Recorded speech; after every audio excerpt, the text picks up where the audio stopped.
Next one is genetics. Genetics is basically the study of genes. Genes is the unit of heredity. ठीक है, genes जो है वो हमारे पास हेरिडिटी का यूनिट है. हेरिडिटी जो है वो विरासत को बोलते हैं. ठीक है, विरासत किसको कहते हैं कि जो आपके पास कैरेक्टर्स होते हैं वो पेरेंट्स से ऑफस्प्रिंग में ट्रैवल करते हैं. ठीक है, तो वो जो ट्रांसफरिंग है बेसिकली पेरेंट्स से ऑफस्प्रिंग या कैरेक्टर्स की, वो जीन्स के थ्रू हो रही होती है. ठीक है, डीएनए में जो आपके पास जीन्स हैं उनके थ्रू ये आपके कैरेक्टर्स जो होते हैं ये ट्रांसफ़र हो रहे होते हैं. तो इसको जो है स्टडी, इन जीन्स की स्टडी को, डिफरेंट जीन्स होते हैं. कुछ जीन्स होते हैं वो आई कलर को मतलब पेरेंट्स से ऑफस्प्रिंग में जो है वो लेकर जा रहे होते हैं. कुछ जो है वो हेयर कलर के रिस्पॉन्सिबल होते हैं. मतलब डिफरेंट कैरेक्टर्स के लिए डिफरेंट जीन्स जो होते हैं वो रिस्पॉन्सिबल होते हैं, और इनकी स्टडी को हम जेनेटिक्स कहते हैं. इसमें आपके पास अगर एग्जांपल जैसे कि आप as you can see on the board the study of eye colour. Okay, study of eye colour जो है वो भी आपके पास आ सकती है इसकी एग्जांपल. इसके अलावा हेयर कलर्स जो हैं, मतलब इन सब के जीन्स जो हैं वो आप इसमें जेनेटिक्स में स्टडी करते हैं. इसके अलावा मेंडल ने 7 कैरेक्टर्स जो हैं उनको स्टडी किया हुआ है पी प्लांट के, वो भी इसी की एग्जाम्पल हैं. Second one is embryology. Embryology is basically combination of 2 word, embryo and logy. Embryo जो है वो know what is embryo. Embryo हमारे पास कैसे बनता है कि जब हमारे पास मेल और फीमेल गैमेट्स जो होते हैं वो मिलते हैं, फ्यूज़ करते हैं, तो हमारे पास जाइगोट आता है, और जाइगोट जो है वो आगे एम्ब्रियो में कन्वर्ट होता है. एम्ब्रियो फिर डिफरेंट डेवलपमेंटल स्टेजेस से होते हुए इंडिविजुअल, एक न्यू इंडिविजुअल जो है वो बना देता है. इसमें आपके पास जो है वो ह्यूमन की भी बर्थ प्रोसेस जो है उसमें भी ये सारा जो है वो एम्ब्रियो से ही इंडिविजुअल बन रहा होता है. इसके अलावा आपके पास चिकन है, जितने भी मतलब आपके पास डिफरेंट एनिमल्स हैं, प्लांट हैं, सब में एम्ब्रियो इन्वॉल्व होता है. तो इसमें आपके पास अगर आप देखें तो फॉर एग्जांपल आपके पास जो, अगर आप इसकी बाय डेफिनेशन इसको आप एग्जांपल इसके आपके पास जो है वो डेवलपमेंटल स्टेजेस हैं ह्यूमन एम्ब्रियो की. ठीक है, developmental stages of human embryo and etcetera.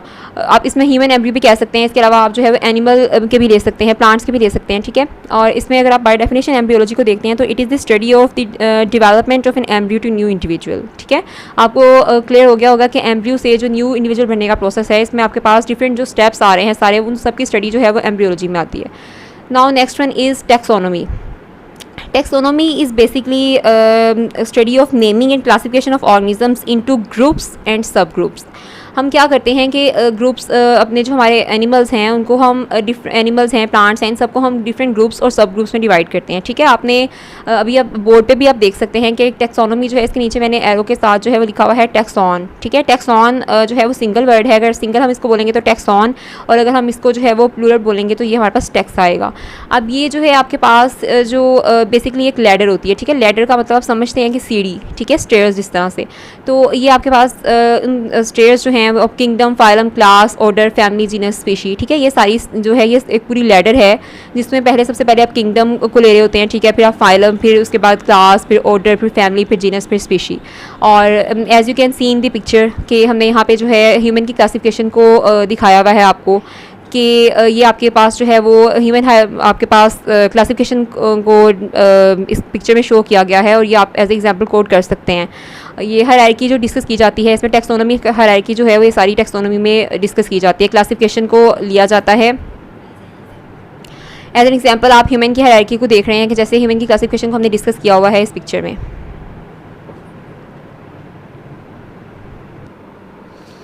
Next one is palaeontology. Palaeontology जो है हमारे पास कि बेसिकली 2 वर्ड्स भी कह सकते हैं आप, और इसको अगर आप मज़ीद डिवाइड करेंगे तो आप 3 वर्ड्स भी कह सकते हैं. इसको कॉम्बिनेशन है इनका. ठीक है, जैसे कि आप देख सकते हैं बोर्ड पे कि पैलियो मीन एंशिएंट, ओल्ड, वो चीज़ें जो ख़त्म हो चुकी हैं, गुजर चुकी हैं. ओके, जैसे फॉसिल फ्यूल्स हमारे पास होते हैं, वो चीज़ें जो हमारे पास ख़त्म हो चुकी हैं, ओल्ड हो चुकी हैं, एंशिएंट हो चुकी हैं. सेकेंड वर्ड है ओंटो. ओंटो मीन बीइंग, यानी किया जाना, एंड लॉजी मीन स्टडी. तो जब एंशिएंट यानी ओल्ड हम चीज़ों को स्टडी कर रहे होते हैं, फॉसिल फ्यूल्स को स्टडी कर रहे होते हैं, तो उसको बोला जाता है पैलियोंटोलॉजी. पैलियोंटोलॉजी की आप जैसे कि एग्जांपल देख सकते हैं as you can see on the board, study of dinosaur. Okay, then environmental biology. Environmental biology में आप क्या कर रहे होते हैं कि आपके पास जो है वो इंट्रैक्शंस को आप स्टडी कर रहे होते हैं ऑर्गेनिज्म की इन्वायरमेंट के साथ.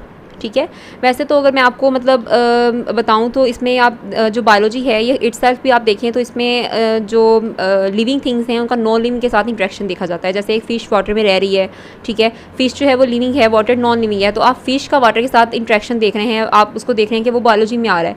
इसी तरह से जो आपके पास इन्वायरमेंटल बायोलॉजी है इसमें आप इन्वायरमेंट का रिलेशन देख रहे होते हैं, इन्वायरमेंट की इंटरेक्शन देख रहे होते हैं ऑर्गेनिजम्स के साथ. जैसे आपके पास एयर में जो डिफरेंट चीज़ें हम एनिमल्स जो है वो सर्वाइव कर रहे हैं, तो एयर भी उनमें किस ना किसी तरह से इन्वॉल्व हो रही है, ठीक है। तो उन सब चीज़ों को जो इन्वायरमेंट आपके पास जितनी चीज़ें मिलकर इन्वायरमेंट बनाती हैं उन सब का रिलेशन देख रहे होते हैं, इंट्रैक्शन देख रहे होते हैं आप ऑर्गेनिजम्स के साथ। इसमें आपके पास जो है वो अगर आप एग्जांपल इसकी देखें तो आप देख सकते हैं as you can see on the board, study of food chain in wetland areas. Okay, wetland areas में आप फूड चेन को स्टडी करेंगे तो आपके पास इसकी इन्वायरमेंटल बायोलॉजी की एग्जांपल है। इन्वायरमेंटल बायोलॉजी को हम इकोलॉजी भी कहते हैं। ओके, मतलब इसका सेकंड नेम जो है वो इकोलॉजी भी है, तो आपने कंफ्यूज नहीं होना, इन्वायरमेंटल बायोलॉजी आए या फिर इकोलॉजी आए तो ये दोनों सेम ही नेम है। Next one is sociology. Sociology जो है इसमें आप क्या कर रहे होते हैं कि आप ये बेसिकली वो ब्रांच है जो डील कर रही होती है सोशल बिहेवियर्स की स्टडी को, या एनिमल्स के जो सोशल बिहेवियर्स की होती है स्टडी की जाती है इसमें, जो कि सोसाइटीज़ बनाते हैं, ठीक है। एनिमल्स मिलके जो है उनकी जो आपके पास जो है डिफरेंट एनिमल्स जो हैं वो आपके पास होते हैं, उनके डिफरेंट बिहेवियर्स होते हैं, ठीक है। डिफरेंट सोशली वो डिफरेंट बिहेव करते हैं। इसमें आपके पास अगर आप एग्जांपल देखेंगे सोशल बिहेवियर की तो इसमें आप पैक हंटिंग, आपको अगर कभी आपने सुना हो, इसमें क्या होता है कि पैक हंटिंग जो होती है आप प्रे और प्रीडेटर का जो बेसिकली आप एक कॉन्सेप्ट आपने मे बी पहले पढ़ा भी हो, नहीं पढ़ा तो मैं आपको मतलब इसकी फर्दर थोड़ी सी डिटेल बता देती हूँ कि जिसमें आपके पास क्या होता है कि प्रीडेटर जो होते हैं वो प्रे को हंट करते हैं। प्रीडेटर जो है वो इसमें अब क्या होता है कि सम टाइम जो कुछ एनिमल्स हैं उनकी मतलब एक पूरी जो उनकी मतलब वो ग्रुप्स की फॉर्म में जो होता है वो प्रे को हंट करते हैं। जैसे लाइन है आपके पास, ठीक है, तो वो क्या है कि फैमिली के सारे मेम्बर्स होते हैं, मतलब मेल फीमेल चाइल्ड ये सब जो होते हैं मिलके जो प्रे है उसको हंट करते हैं, ठीक है।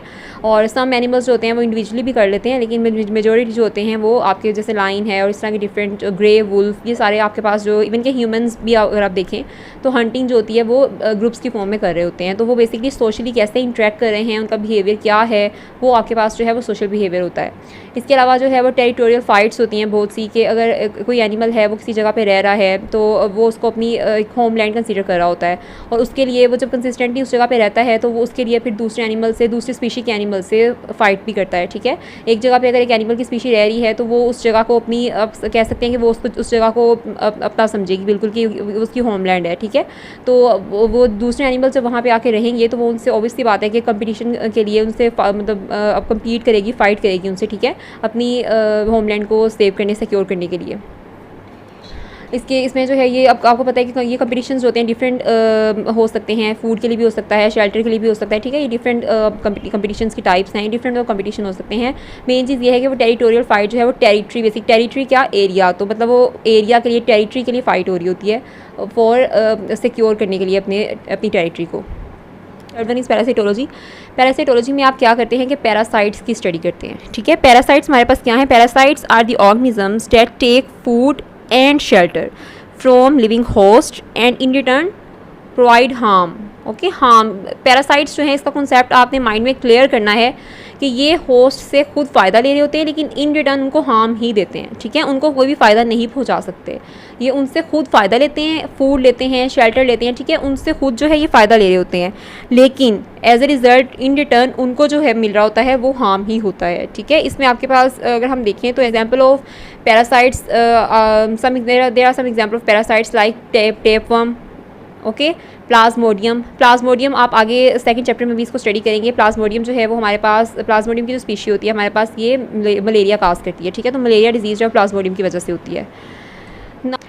Next one is biotechnology. Biotechnology basically आपके पास 2 वर्ड्स का कम्बिनेशन है, ठीक है। Bio means life and technology आपके पास क्या है, एप्लीकेशन ऑफ नॉलेज, ठीक है। तो इसमें आप क्या करते हैं, प्रैक्टिकली अप्लाई कर रहे होते हैं, एप्लीकेशन आप बेसिकली कर रहे होते हैं नॉलेज की लाइफ के ऊपर, लिविंग ऑर्गेनिजम्स के ऊपर, for making some substance that are use for the welfare of human being, okay.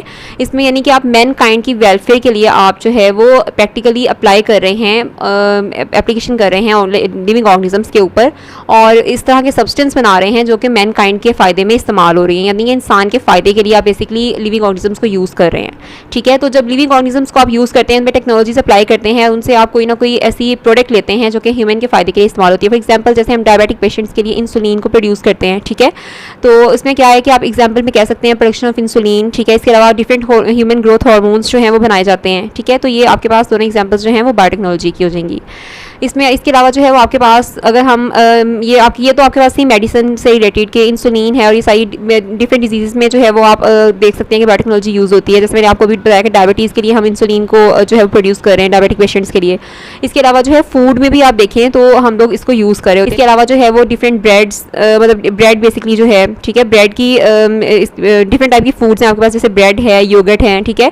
ये सारी चीज़ें भी आपके पास जो है वो बायोटेक्नोलॉजी के लिए ही हम यूज़ कर रहे हैं, बायोटेक्नोलॉजी के अंडर ही हम बना रहे होते हैं, ठीक है। वो अदर ब्रांच है वो है इम्यूनोलॉजी, इम्यून सिस्टम की स्टडी है जिसके अंदर, ठीक है। इम्यूनोलॉजी मींस इम्यून सिस्टम की study, system of study of immune system. Immune system आपके पास, आपको पता है कि कौन सा सिस्टम होता है, डिफेंस सिस्टम जो है, ठीक है, बॉडी का डिफेंस सिस्टम। जैसे हमारी कंट्री है तो इसमें हमारी आर्मी जो होती है वो हमारी कंट्री को डिफेंड कर रही होती है। इसी तरह से हमारी बॉडी में हमारी जो आर्मी है वो हमारा इम्यून सिस्टम है, ठीक है।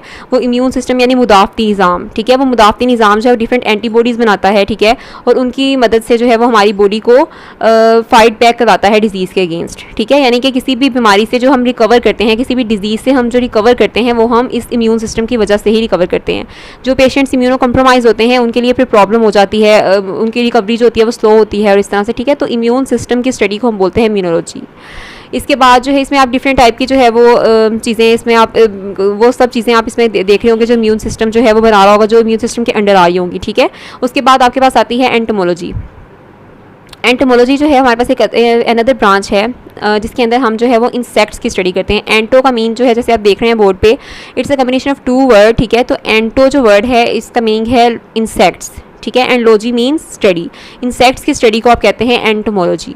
एंटोमोलॉजी जो है इसकी एग्जांपल में आप देखें तो इसमें डिफरेंट टाइप की बीज को हम स्टडी कर सकते हैं, हनी बीज हो सकती हैं, बीटल्स हो सकती हैं, ठीक है। इसके अलावा आपके पास जो है बटरफ्लाइज हो सकती हैं, आंट्स हो सकती हैं, मतलब डिफरेंट जितने भी इंसेक्ट्स हैं उनकी आप स्टडी को एंटोमोलॉजी कहते हैं, ठीक है। इसके बाद आपके पास जो है वो लास्ट वन जो हमारी सब ब्रांच है वो है फार्माकोलॉजी, ठीक है। फार्माकोलॉजी जो है हमारे पास, फार्मा जैसे कि आपने फार्मेसी का वर्ड तो बहुत दफ़ा सुना होगा, ठीक है। फार्मेसी का वर्ड कहाँ पे यूज़ करते हैं आप, जहाँ पे ड्रग्स इन्वॉल्व होती हैं। तो फार्मा का मीनिंग क्या है, ड्रग्स, ठीक है। तो आपके पास क्या है, स्टडी ऑफ ड्रग्स जो है वो आपके पास फार्माकोलॉजी होगी, ठीक है।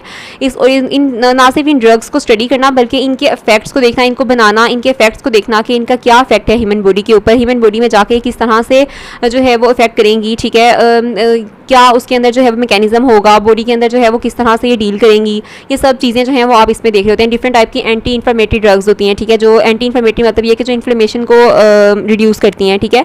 इस तरह से डिफरेंट टाइप की ड्रग्स जो हैं, पेन किलर्स हैं, डिफरेंट, ये सारी चीज़ें जो है वो फार्माकोलॉजी के अंडर आती हैं।